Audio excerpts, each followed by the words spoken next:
So guys, pag ano po medyo mahina yung yung sagap sa loob kasi ano na po 3 units, kailangan na po ng ng amplifier. Yan. Ito po yung papunta po sa sa LNB. Yan po LNB.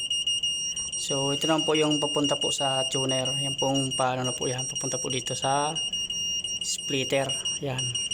Kasi po para ma-maintain po niya yung yung signal. Yan po. Kasi pag wala po nitong amplifier, kakapusin po yung yung unit. Wala po, hindi po steady. Hello, shout out everyone. Signal Velasco.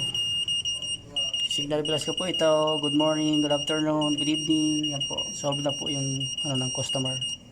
Thank you. Hi and salamat.